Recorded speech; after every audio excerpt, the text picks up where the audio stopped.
Saludos cordiales, Honduras. Uno de los pilares esenciales del Estado de Derecho para confiar que esta nación va a combatir la injusticia, la impunidad y la corrupción es el Poder Judicial.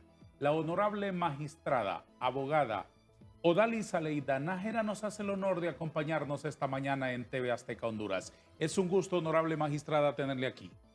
Muchísimas gracias a usted por Muchas gracias. la invitación. Muy amable. ¿Cómo encontraron ustedes el estrado judicial que ocupan ahora? Con bastantes juicios pendientes, pero eso es histórico, ¿no? Eso es histórico y el reto nuestro es revertirlo en la medida de lo posible. Hablando cosmogónicamente, ¿qué desafíos identifica usted que tiene el Poder Judicial en Honduras? Bastantes desafíos. Bastantes desafíos. El primero y más importante para mí es ganarnos la confianza de la ciudadanía del pueblo hondureño. Revertir la poca credibilidad que la ciudadanía ha venido teniendo en el sistema judicial. No hablo del sistema de justicia porque es un conjunto de instituciones que involucra el sistema de justicia. Ojo, no puedo hablar por los demás operadores de justicia. Hablo por la Corte Suprema de Justicia. Si dice usted ganarnos la confianza es porque no se tiene confianza en el Poder Judicial. Si se ha perdido la confianza en una institución esencial como esa en el Estado de Derecho, ¿se ha debido a qué razones? Varias razones. Estoy segura que usted, como un hombre experimentado, demócrata, conoce que son muchas razones las que han ido influyendo en la ciudadanía hondureña para que se vaya perdiendo la confianza en el Poder Judicial. Recordemos que el Poder Judicial es como la cerecita del pastel en un Estado de Derecho. Es el Poder Judicial quien en última instancia interpreta la Constitución. Es el Poder Judicial quien en última instancia resuelve un caso concreto. Entonces es ahí donde debemos, y hay ese compromiso nuestro de hacer las cosas de la mejor manera para ganarnos o restablecer esa confianza que gradualmente hemos ido perdiendo. No es lo mismo la percepción que se tenía del Poder Judicial 20 años atrás, 20, 25 años atrás, que la percepción que se tuvo del Poder Judicial en los últimos años. Y es un reto, un desafío importante para nosotros restablecer esa confianza en el sistema de justicia. Una de las partes importantes de esta lista de tareas por hacer para recuperar la confianza es ir venciendo, por ejemplo, en términos formales y globales, evidentemente, la mora judicial. ¿De qué dimensión es la mora, magistrada? La mora judicial es alta, y qué bien que toque ese tema, porque el tema de la mora judicial es un tema, lo hemos analizado por lo menos desde la óptica de nuestra sala donde yo estoy integrada. Estoy segura que es lo mismo que ocurre con las otras salas. No es exclusiva del Poder Judicial como tal. Vayámonos por partes. Área penal, por ejemplo, tiene que ver mucho con las investigaciones judiciales, las investigaciones preliminares que haga el Ministerio Público de manera técnica, eficiente, que cuando se llegue a un proceso se tengan los elementos suficientes ya, solo para que el Poder Judicial decida, aquí hay los elementos suficientes para dictar un auto de formal procesamiento o para excarcelar a una persona. Sí. Entonces, de ahí eso depende, que no tengamos esos excesos allá en los tribunales. Si nos vamos a la etapa de ejecución, el Instituto Penitenciario, que es la última fase, el último eslabón en la cadena de justicia, tiene que hacer lo propio juntamente con los jueces de ejecución para ir bajando esa cantidad de privados de libertad, por ejemplo, que hay esperando sentencia. ¿Mm? Vayámonos al área civil y al área laboral. Perdóneme, antes de que dé ese siguiente paso, y sin que sea parte de las responsabilidades que en el área penitenciaria hay, ¿qué concretamente es lo que necesitan hacer ahí para contribuir a bajar la mora? Los estudios socioeconómicos, los equipos técnicos con los que cuenta el Instituto Penitenciario no son los suficientes para ponerse a tono con la cantidad de privados de libertad que existen. Hoy día, para la elaboración de un dictamen social, de trabajo social o de psicología, hay que tener un tiempo de espera mínimo de un año, mínimo de un año. Cuando ese es un requisito que debería tenerse con anticipación. ¿Y esos estudios para qué sirven a la hora de las decisiones judiciales que tienen que ver con los imputados? Muchísimo, porque una vez que se ha logrado la condena, la sentencia, y se tiene el cómputo de pena, ya se sabe que una vez que el privado de libertad haya cumplido su media pena o 3/4 de la pena, dependiendo de la pena que tenga, ¿verdad? Claro. Ya debería de estar un equipo técnico trabajando con esa población privada de libertad y anticipándose, ¿verdad? Anticipándose a ese escenario. Para cambiar las medidas. Claro, para cambiar las medidas, de manera que cuando llegue el 2025 y que yo tenga aquí X o Y persona que califica para un beneficio, que hasta en ese momento me dé cuenta yo que tengo que hacer y que tengo que anticiparme a hacer los estudios psicosociales. De manera que en el sistema penitenciario hay muchísimas personas que cumplen los requisitos para tener beneficios y no los están gozando porque no se ha cumplido con ese trámite burocrático que impide que le beneficien. Efectivamente, ahora mismo en este momento, lástima que no vino alguien de la sala penal, un magistrado de la sala penal, que le pudiese dar a usted conocimiento del trabajo que se encuentra haciendo en este momento la sala penal juntamente con los jueces de ejecución y el Instituto Penitenciario. Sí. Precisamente para revertir esos datos. Porque el hecho de que hayan personas privadas de libertad que ya califican para esos beneficios preliberacionales, sin lugar a duda, viene a ser un beneficio para el privado de libertad, pero también un beneficio para el Estado mismo, ¿no? Por supuesto. Sí. Perdone que le haya interrumpido el hilo de su conversación. Estaba usted explicándome sobre lo de la mora y me mencionó algunos aspectos e iba a mencionarme otros. Exactamente. Bueno, ya le expliqué el área penal. Ahora vayámonos al área civil, a la materia civil y a la materia laboral. En materia civil y materia laboral, tenemos que ir por los tribunales de conciliación.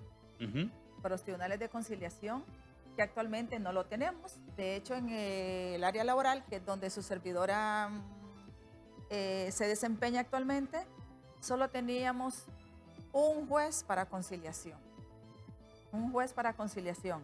Y necesitamos ir, formar, concientizar, capacitar a las personas que llegan a los juzgados de letras del trabajo para ir bajando esa mora judicial existente, porque si no, no hay poder humano que pueda terminar con ella. Claro.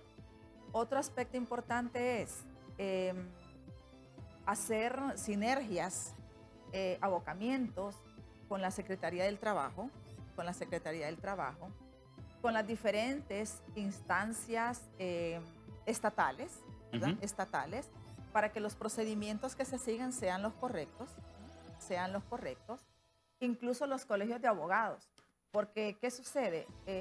Hemos detectado que hay colegas, por ejemplo, en materia laboral, que como entre más se dilata un juicio, más salarios caídos hay, más pago de honorarios hay, entonces necesitamos también trabajar en eso para ir revirtiendo no solamente la mora judicial, sino que también logrando fallos más expeditos, ¿no? Para que al final esos salarios caídos que vienen en perjuicio de la economía del Estado no sea tan estratosférica como hemos visto en algunos casos. Siempre hay esperanzas cuando asume un nuevo equipo en una institución del país, sobre todo ahora en la Casa de la Justicia. En estos últimos meses, ¿cómo es la atmósfera dentro del Poder Judicial? Armónica, gracias a Dios, armónica, respetuosa, cordial y hacemos peticiones a Dios día con día para que esta sea la atmósfera que prime aún en las circunstancias difíciles, porque sabemos que habrá momentos en el Poder Judicial en que la Temis tenga que demostrar de qué está hecha, en que la Temis tiene que demostrar de qué está hecha. Y aún en esos momentos difíciles que puedan presentarse, le pedimos a Dios que nos dé la suficiente cordura, sabiduría, valor para tomar las decisiones que estimemos sean las que más convengan a la ciudadanía, al país. Sigamos hablando de algunos aspectos orgánicos para luego entrar en asuntos de mayor profundidad. ¿Cuál es la alternativa que ustedes plantean ante la falta de un consejo de la judicatura? Fortalecer, bueno, confiamos en que se elija el Consejo de la Judicatura. Esa es la, no la confianza, sino que la ley del Consejo que está, que se trabaje en eso, ¿no? ¿Bajo el mismo modelo que se experimentó antes? Bueno, allí creo que las opiniones están un tanto divididas. Yo tengo mi propia opinión. ¿Quiere compartírmela? Sí, el modelo bajo mi punto de vista no fue malo. El modelo bajo mi punto de vista no fue malo. Somos las personas las que a veces distorsionamos, pervertimos los modelos y los controles no funcionan, porque cuando los controles funcionan a tiempo, sí, los correctivos funcionan a tiempo, no hay necesidad de llegar a los niveles de desbordamiento que se han llegado, si se controlan a tiempo. Hay ocasiones en que uno ve los problemas sociales o jurídicos como cuando usted está en un semáforo y usted ya más o menos espera que luego va a cambiar claro, la luz. Pues uno está viendo esas alertas que se van dando y lo que pasa, lo que ocurre es que simplemente no se toman decisiones al respecto. Entonces, ahí estriba el kit del asunto. Entonces, yo no quiero criticar el modelo anterior, no lo quiero criticar. Pudo haber funcionado, creo que se debió haber aplicado correctivos en su momento para no haber llegado a los niveles que se llegó. Obviamente eso descargaría muchísimo las espaldas de los jueces supremos para que alguien se encargue de la parte operativa, administrativa del torbellino de todos los días en una institución con tanto personal, ¿no es cierto? Definitivamente, es una institución con más de 5,000 servidores judiciales hoy día, que es una carga bastante pesada,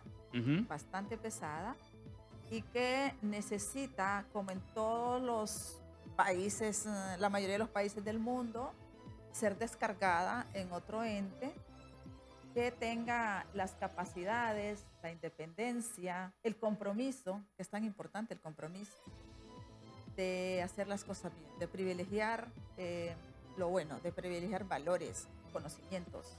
Hablando de los servidores judiciales, ¿llegaron ustedes los nuevos magistrados de la Suprema con escobas? No lo percibo yo así, de esa manera, y no debería ser así. La exhortación más bien, o la reflexión, no exhortación, la reflexión más bien en este momento es sembrar en el imaginario de los 15 magistrados que estamos ahí, que la escoba, sí hay que limpiar la casa, ¿verdad? Porque todos los días se limpia la casa donde uno vive, donde uno pernocta, donde uno está, pero es una decisión que se tiene que hacer respetando la ley de la carrera judicial. Desde luego.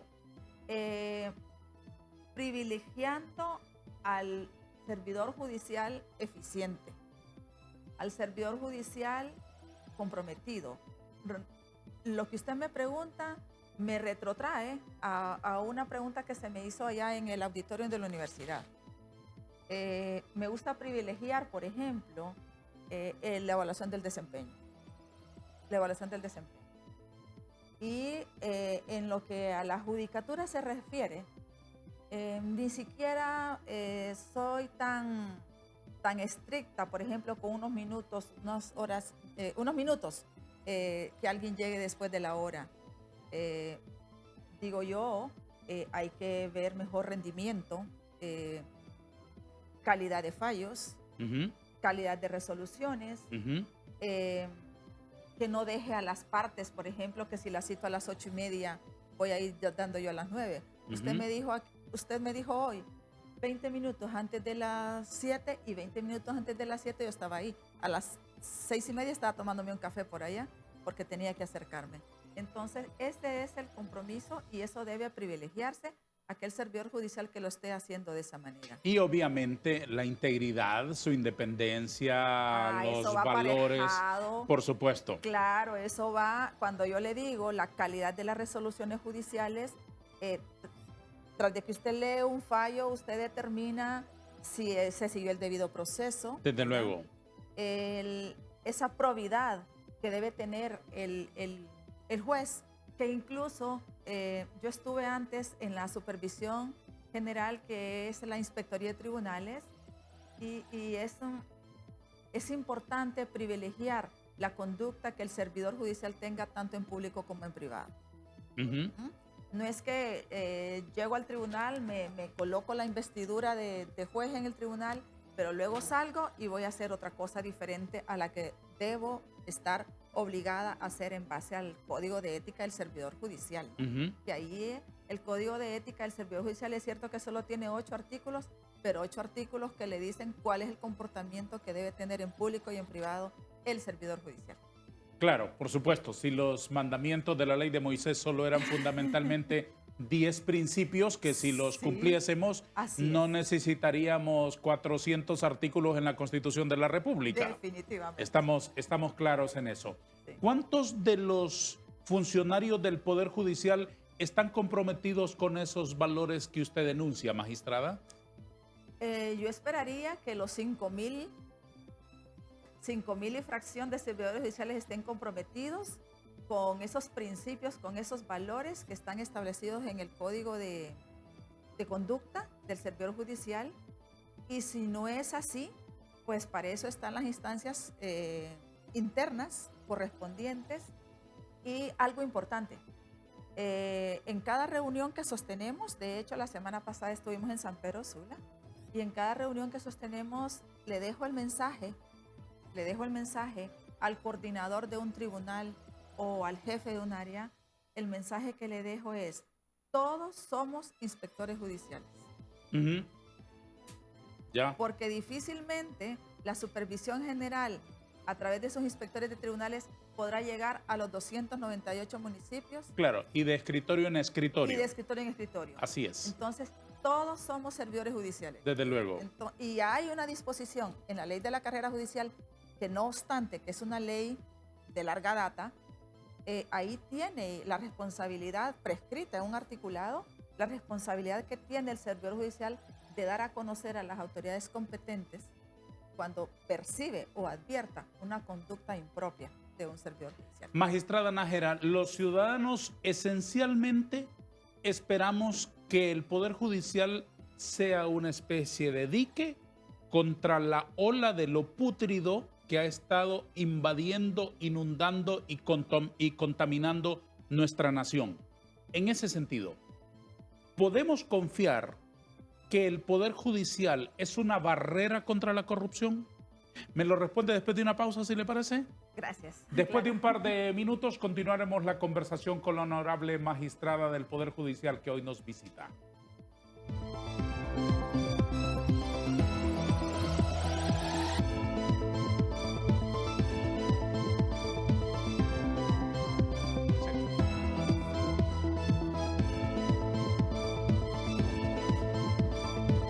Lo de la integración de las salas.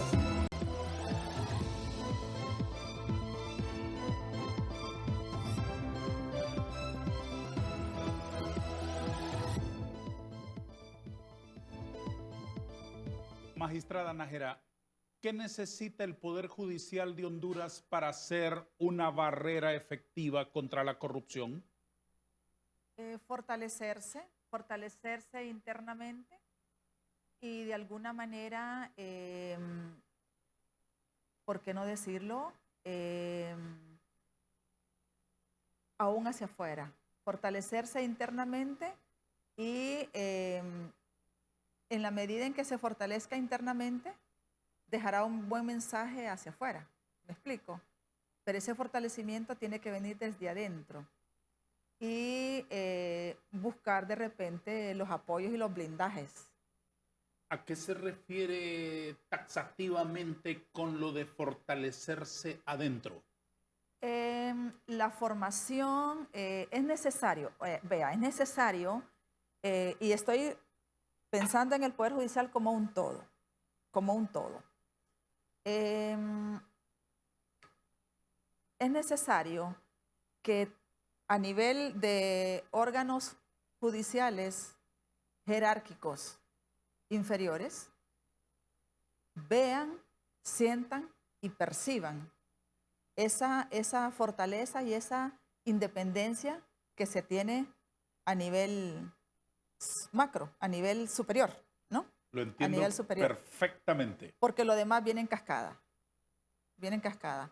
Pero cuando se deja un mensaje a nivel de la Suprema de los 15, eso es como en la casa, que se deja ese mensaje de debilidad, de falta de criterio. Ese es un efecto nocivo para los tribunales inferiores. ¿Están en esa línea, en esa casa, papá y mamá, de darle ese ejemplo y de motivar con esa visión a los chicos? Yo diría que sí. Y no solamente hablo por la sala laboral, porque he visto la misma sinergia y la misma empatía en las diferentes salas. Y eso es bueno, eso es bueno.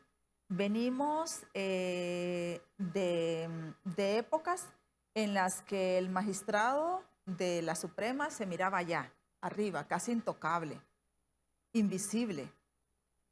Eso no genera un buen mensaje en los tribunales inferiores. No sé de dónde salió la idea de que el magistrado de la Suprema tiene que estar arriba, muy arriba, para que se perciba que no hay independencia con los tribunales inferiores. Ojo, la independencia judicial se practica y se emplea, o mejor dicho, emplea, de repente no es el término correcto, se ejecuta sí, en el caso concreto, en los fallos, en el caso concreto. Por ejemplo, en mi caso particular, cuando alguien se acerca y me pide que le inste un juicio que tiene 2, 3 años en secretaría, yo le digo, usted de ninguna manera me está pidiendo un favor. No se preocupe, ese es su derecho. Ese es su derecho. Que usted venga y me diga, mire, magistrada, tengo un caso que tiene 10.000 años allí. Allí. Sí. Eso en nada quebranta mi independencia. Yo lo que le digo, por ejemplo, a usted, si me pide un caso de eso, yo no le voy a decir cómo se lo voy a fallar ni cómo se lo voy a resolver, pero de que se lo voy a instar, se lo voy a instar. Y por eso yo no me siento ni vulnerada ni nada que se le parezca. Y eso, la única forma de darme cuenta cómo está la casa es realmente escuchando a los de afuera. Si yo me cierro, jamás voy a saber cómo estoy. Hablemos, o hábleme más bien, del combate a la corrupción como un todo, como una conducta de un poder que debe defender la moral y los principios y la honestidad y la pureza en el accionar de los funcionarios que administran nuestros recursos. En ese sentido, me interesa una observación suya en un aspecto importante. ¿Es que acaso en Honduras el estamento legal favorece a los corruptos? Sí y no. Sí y no. ¿Por qué recurre a esa ambigüedad para contestarme? Sí y no. Es que vea, se debe tener, cada funcionario debe tener la fortaleza suficiente de exponer un caso de corrupción cuando lo tiene frente a sí. Por supuesto. No soy partidaria de la especulación. No soy partidaria de la especulación. No soy partidaria de botarle el honor de botarle el honor a las personas sin tener las pruebas. ¿Me explico? Desde luego. Porque eso ha hecho mucho daño, al país. Lo comprendo. ¿Mm? Pero también hay que ser fuerte cuando se tienen las pruebas. Cuando se tienen las pruebas, y eso lo practicamos a diario, nada menos ayer, hubo una situación en la que había que tomar una decisión y yo les decía a mis colegas, no sentamos temor de hacerlo. Uh-huh. Que no nos tiemble la mano para resolver lo que debemos resolver. Pero cuando alguien realmente no hay pruebas en contra de esa persona, ¿por qué denigrarle? ¿Por qué botarle el honor? Uh-huh. En Honduras estamos cansados de eso ya. Aquí el honor de las personas se le tira al piso con una facilidad enorme. Sí, así es. Yo pienso que eso debemos de regularlo.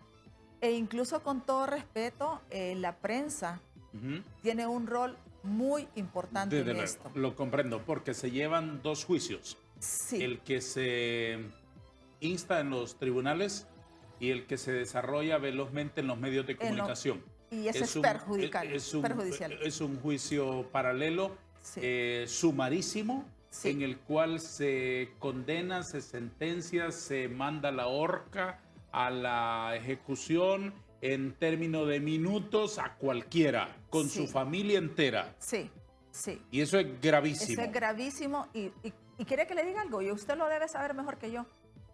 He analizado otros países, otros estados, y realmente suelen ser más responsables, fíjese, a la hora de llevar esos juicios. De acuerdo. Déjeme ir a una pausa. Nada más un par de minutos para la publicidad. Qué bueno que lo...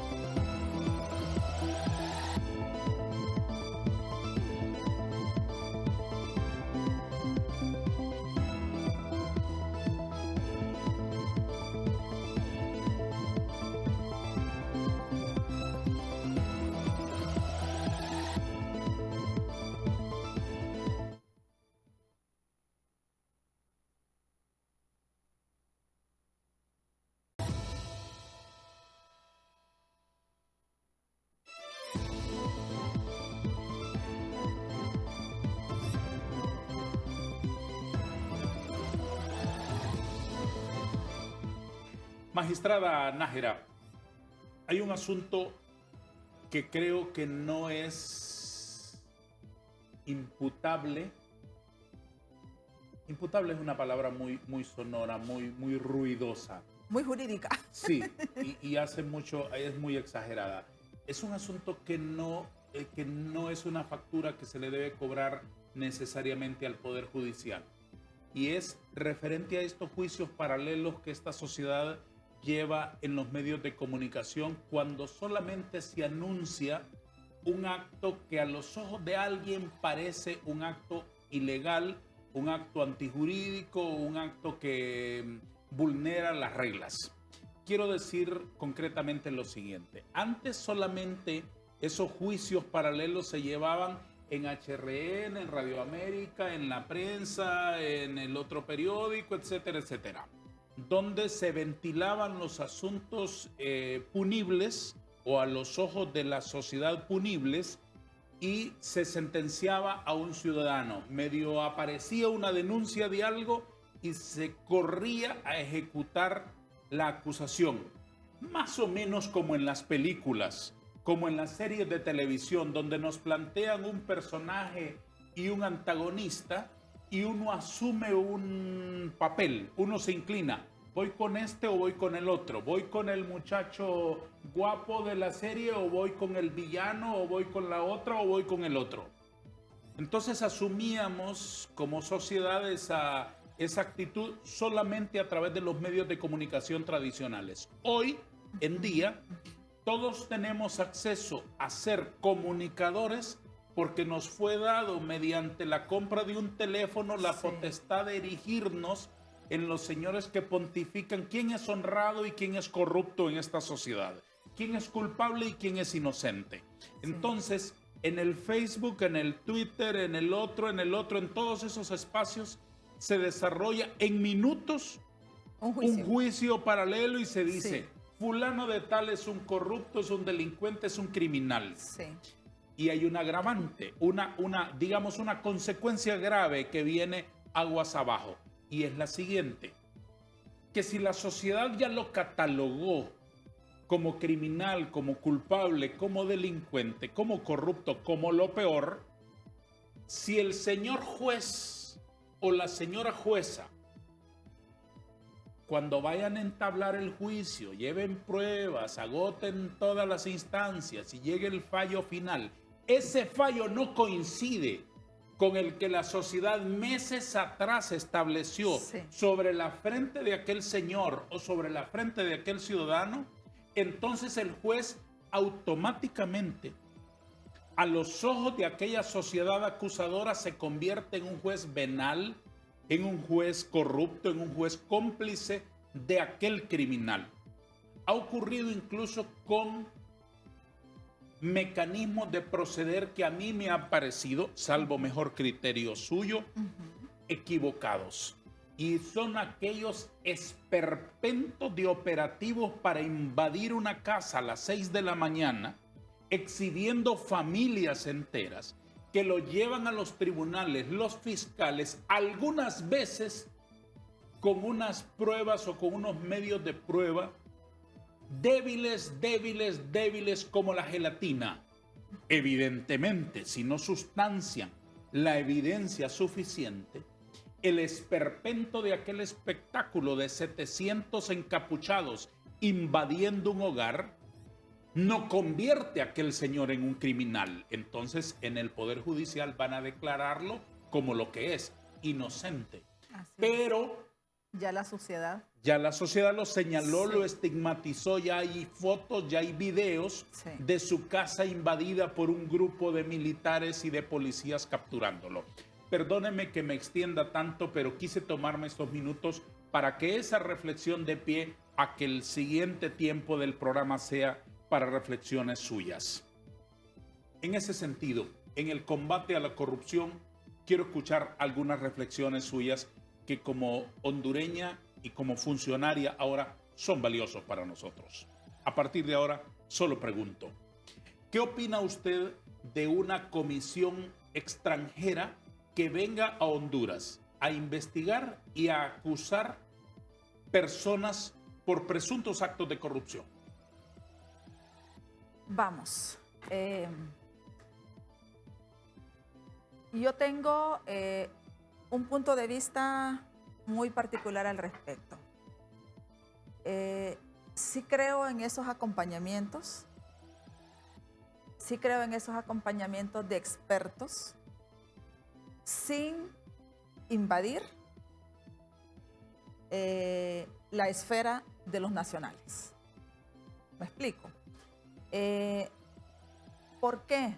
Porque no quiero que pase o que ocurra lo que ocurrió, por ejemplo, ahí nomás en Guatemala.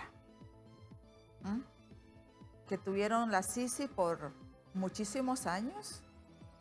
Hubo un combate efectivo a la corrupción, pero se fue la Sisi y no quedaron las capacidades instaladas.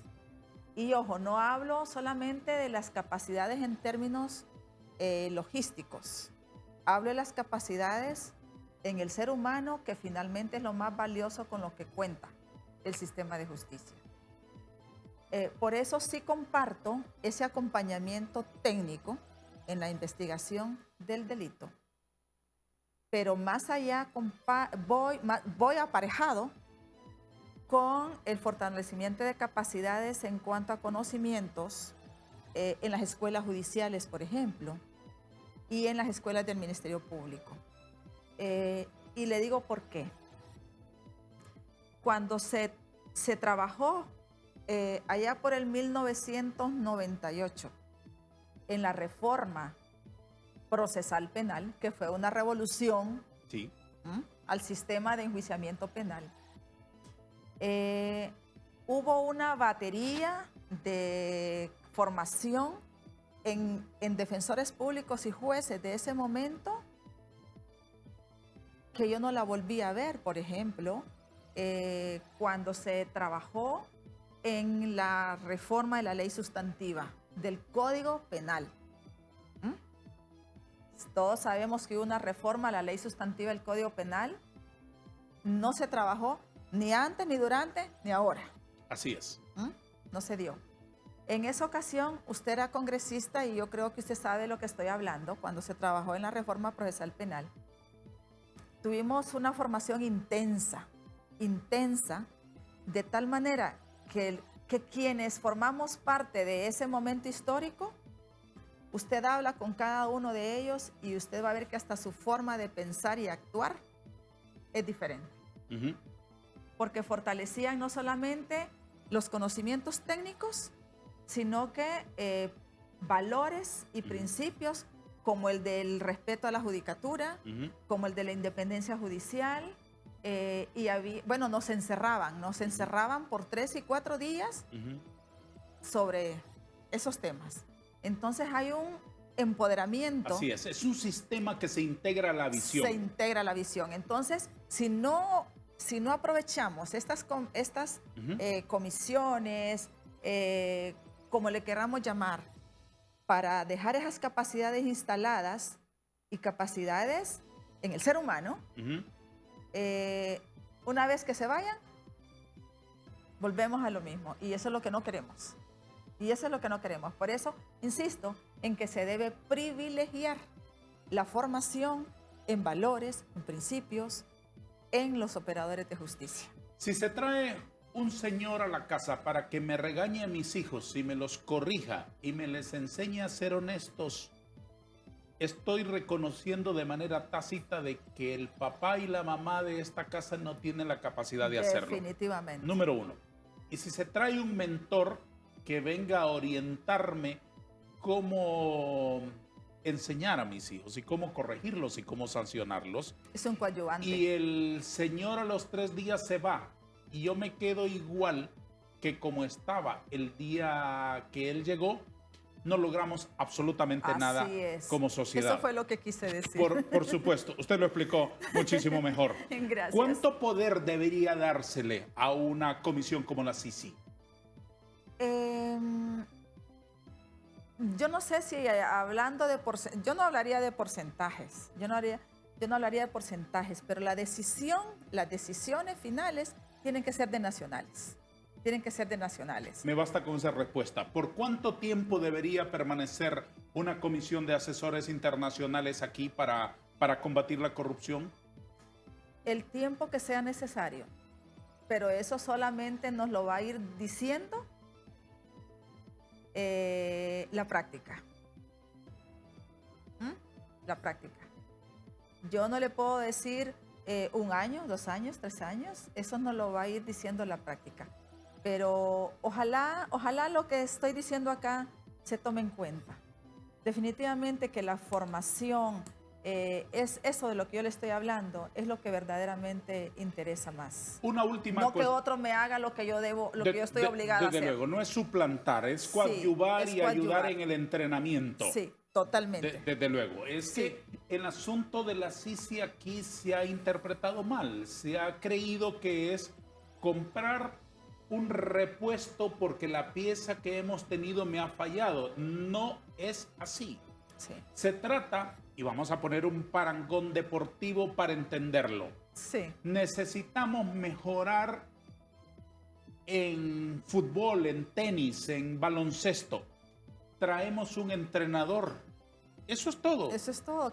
Un entrenador que nos dinamice, que nos enseñe las prácticas internacionales de combate a la corrupción, a la impunidad, etcétera, etcétera, a la investigación adecuada, a la investigación a tiempo, y que nuestras instituciones aprendan y se fortalezcan. Así es. Creo que eso lo tenemos muy claro.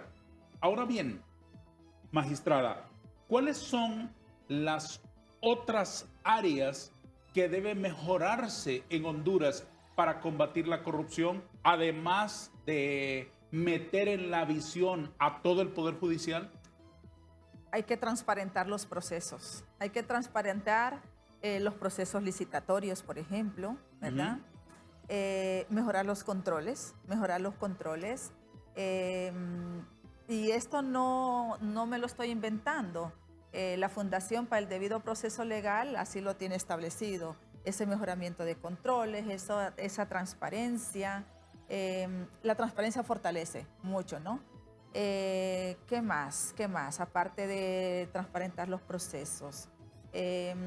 Cumplimiento de requisitos, ¿verdad? Desde luego. Cumplimiento de ¿Y requisitos. qué me dice usted de que necesitamos en Honduras un sistema de auditorías preventivas, un sistema de rendición de cuentas de los funcionarios aguas arriba, antes de que aquel señor quiebre el jarrón por el cual lo voy a enjuiciar? Totalmente de acuerdo. Fíjese que usted ha puesto el dedo en el renglón. He leído algo sobre los sistemas de control, los desafíos que el Poder Judicial tiene, pero no solamente son atinentes al Poder Judicial para combatir la corrupción. Y hay cosas que son más que evidentes. Por ejemplo, vengo y le digo, es tan fácil que nosotros demos con un funcionario que está teniendo actos de corrupción cuando de la noche a la mañana vemos que cambia su estilo de vida. ¿Me explico? Su estilo de vida. Ahora mismo su servidora viene de un proceso en el cual pusimos en una mesa los bienes que tengo y lo que no tengo. Entera. La revisaron hasta los calcetines. Totalmente, totalmente. Y 15 años atrás, porque fue 15 años atrás. Desde luego, una carta leída. Definitivamente. Y que en menos de un año a esta magistrada ya le vean que ha cambiado totalmente su rating de vida. Aparecen bienes que no tenía, y no solo de su servidora, sino del núcleo familiar. Sí. Esa tiene que ser una alerta temprana. Esa tiene que ser una alerta temprana que debe de partir desde las auditorías, como usted bien lo menciona, internas que hay en cada institución, y sin esperar a que haya esa auditoría social que tanto daño le hace porque no se hace en el lenguaje apropiado, porque se lleva de encuentro a terceros que nada tienen que ver. Claro. Pero sí estoy de acuerdo, usted me ayudó a dar la respuesta. Estamos animados para que se combata la corrupción en Honduras y sobre todo que se prevenga. Que se prevenga. Sobre todo hay que anticiparse. Siempre. Sobre todo que se prevenga. Unas últimas cuestiones. Como profesional brillante que es usted, porque estoy seguro y tengo las mejores referencias de usted. Usted me parece una persona honorable y brillante. Y como hondureña de experiencia y preocupada porque estos asuntos funcionen, ¿cómo espera usted que sea la selección de los nuevos fiscales de la República? Transparente, responsable, exactamente el mismo proceso que seguimos nosotros para la elección, debería de ser el mismo procedimiento que se siga para la elección del fiscal general y adjunto. Esa revisión patrimonial, esa revisión de honorabilidad, esa revisión de independencia, porque la independencia evita sesgos, la independencia evita muchas cosas. A veces vemos únicamente la independencia en una vía, en un solo sentido, pero no, la independencia va mucho más allá. La independencia, hay una tutela, aunque la gente no lo perciba de esa manera, pero hay una tutela no solamente per se a la persona que está impartiendo en ese momento justicia, que está investigando un caso concreto, sino que genera certeza, certeza jurídica, que finalmente es lo que vamos buscando, ¿no? Honorable magistrada, me dijo usted hace unos minutos que buscaban un poder judicial de integrantes que no les temblaran la mano. Eso es un elemento bastante ejemplarizante. ¿Me puede usted permitir tocar su mano? Claro. Démela sin el lápiz, por favor. Está precioso el lápiz y me sirve mucho. ¿Qué garantiza a los hondureños que esta mano de los jueces no va a temblar para combatir la corrupción de los políticos, cuando son los políticos los que los han elegido a ustedes? En mi caso particular, sí puede tener la certeza que resolveré conforme a mi conciencia y conforme a mi conocimiento, sin sesgos, ¿m? Ujú, Sin apasionamientos, ujú. porque la justicia no se puede impartir con apasionamientos, Sí, ¿m? de acuerdo. Con apasionamientos, sin prejuzgar, Ujú. porque no se debe prejuzgar, únicamente resolviendo el caso concreto conforme a las pruebas que se tengan. Aquí cada quien tiene que asumir su rol y hacer el trabajo que le corresponde. Yo les decía en San Pedro Sula, en un pequeño diálogo que teníamos con los servidores judiciales en San Pedro Sula, el Poder Judicial, el sistema de justicia como tal, véalo usted como una orquesta, Ujú. como una orquesta grande, de esas orquestas lindas, Sí. que tienen que funcionar La todos. Filarmónica de Viena, por ejemplo. Por ejemplo, Sí. si un instrumento de esos Claro. falla, Sí, así es.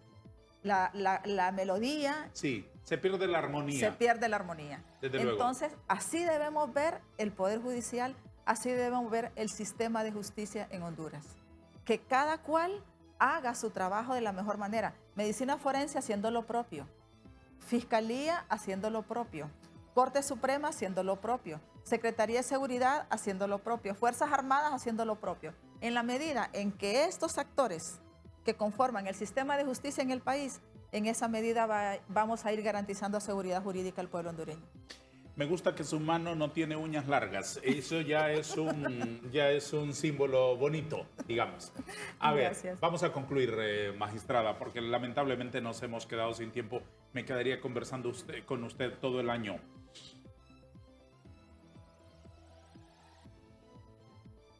Hemos puesto muchas esperanzas en que una comisión internacional de lucha contra la corrupción y la impunidad venga a darnos el empuje que como sociedad necesitamos para castigar a los ladrones.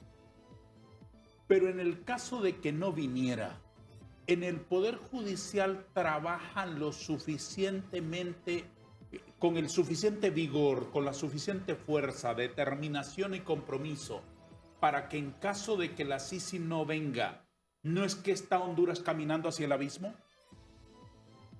Debemos de pensar en positivo. Y los escenarios ahí están. Si viene la comisión, pues bienvenida sea, a fortalecer capacidades, a entrenarnos en el qué y el cómo. De acuerdo. Hacer las cosas. Pero si eso no se diera, debemos de trabajar de manera conjunta las instituciones encargadas de ese sistema de justicia. Recuerde que los poderes judiciales, el Poder Judicial como tal, pues por supuesto que tiene esa independencia y que hay que hacer valer esa independencia en todas las esferas, pero tiene que haber esa complementariedad también. Y esa complementariedad es la que no debemos perder de vista. Fíjese que hablaba con unos coordinadores de tribunales y percibía que hay una institución X, por ejemplo, que yo veo que sus juicios en los juzgados no están siendo bien llevados. Bueno, hasta perder un término de un abogado, eso es grave. Claro. Le digo a los coordinadores, por eso ustedes, un coordinador coordina. Usted no le va a ayudar a ese estado, pero su deber es informar al titular de esa institución. Vea, aquí Sí. se están cometiendo estos y estos yerros. Es necesario que hable con sus gerencias legales en su institución para que hagan diligencia. Eso es patriotismo. Al fin de cuentas, eso es patriotismo. Sí. Eso no es solamente salvar su pellejo y decir, ok, yo cumplo, yo vengo de 8 a 5 y me pongo una corbata y vengo bien peinado y a los demás que se lo lleve el río. Así No, porque es, de por medio está el país y la sociedad. Estado, así es, la Magistrada, sociedad. déjenle un saludo final a Honduras en estos 30 segundos que nos quedan, por favor. Ha sido muy grato tenerle esta mañana. A usted muchísimas gracias por invitarme a su gustado programa. Agradecerle al pueblo hondureño y pedirle su acompañamiento en estos 7 años, bueno, ya no son 7, son 6 con... 6 con varios meses. 6 con algunos meses, el acompañamiento, sus oraciones, para que en nosotros siempre haya esa sabiduría que solamente viene de Dios y esa seguridad en que vamos a hacer lo mejor por ustedes. Muchas gracias. Le deseo lo mejor, que Dios la guarde y que Amén. siempre el cielo esté abierto sobre su vida con favor y gracia. Amén. Muchas gracias. No Muchas sabe gracias. cuánto me alegra. Gracias. Abogada Odalis Aleida Nájera, magistrada de la Corte Suprema de Justicia, hablando con nosotros en TV Azteca Honduras. A todos gracias. Adiós.